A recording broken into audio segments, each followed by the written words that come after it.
नमस्कार, मैं सूरज सिंह। हमने पिछला वीडियो हमने जो काल विभाजन के बारे में पढ़ा था, उसमें हमने आदिकाल के बारे में, फिर भक्ति काल के बारे में पढ़ा था।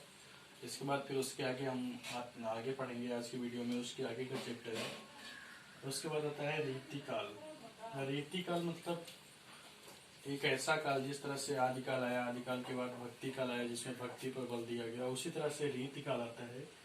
रीति काल को कई नामों से लोग विद्वान परिभाषित करते हैं, क्योंकि रीति काल में जो अधिकांश वर्णन किए गए वो ज़्यादातर नायक नायिका से संबंधित वर्णन किए गए। उसमें श्रृंगारिकता पर बल दिया गया, भोग विलास से बल दिया गया, इसीलिए विद्वानों ने इसको अलंकृत काल किया है। अलंकृत काल नाम भी दिया है, कुछ लोग श्रृंगार काल भी कहते हैं। तो इस तरह से रीति काल एक में श्रृंगारिकता की प्रधानता थी, और इसीलिए इसको अलंकृत काल या फिर श्रृंगार काल भी नाम दिया गया। तो इस तरह से हिंदी साहित्य के 3 काल हो चुके हैं। पहला आदिकाल, दूसरा भूतकाल, तीसरा आदिकाल उसके बाद भक्ति काल, फिर रीति काल।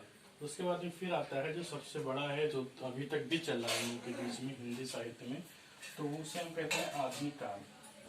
तो आधुनिक काल में क्या होता है? आधुनिक काल जो कि अभी भी चल रहा है, तो आधुनिक काल जब आता है तो वहाँ से खड़ी बोली हिंदी की शुरुआत होती है, जिस बोली का प्रयोग हम लोग आज भी कर रहे हैं अपने दैनिक जीवन में। तो वहाँ से खड़ी हिंदी बोली की शुरुआत होती है।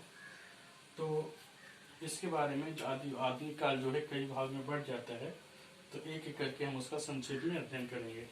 तो सबसे पहले जो आधुनिक काल का भाग आता है उसको कहते हैं भारतेंद्र युग। भारतेंद्र युग मतलब ये युग भारतेंद्र हरिश्चंद्र के नाम पे रखा गया, जो कि हिंदी खड़ी बोली हिंदी के एक महान लेखक थे, कवि थे, उपन्यासकार थे, नाटककार थे। बहुत सारे ग्रंथ इन्होंने लिखा, इसीलिए इन्हें हिंदी साहित्य का दूत भी कहा जाता है। तो ये एक महान हिंदी के कवि हुए, यहीं से खड़ी बोली हिंदी की शुरुआत होती है, इसीलिए इनके नाम पर एक युग रखा गया, जिसका नाम रखा गया भारतेंद्र युग। तो आधुनिक काल में जो विभाजन हुआ, उसमें जो सबसे पहला युग है उसको कहते हैं भारतेंद्र युग। उसके बाद में फिर दूसरा युग आता है। भारतेंद्र के बाद आचार्य महावीर प्रसाद द्विवेदी हुए, जो कि एक महान कहानीकार निबंधकार थे। उनके नाम पे दूसरा युग रखा गया, जिसका नाम रखा गया द्विवेदी युग। तो इस तरह से आधुनिक काल के 2 युग की चर्चा, पहला भारतेंद्र हरिश्चंद्र और दूसरा द्विवेदी युग।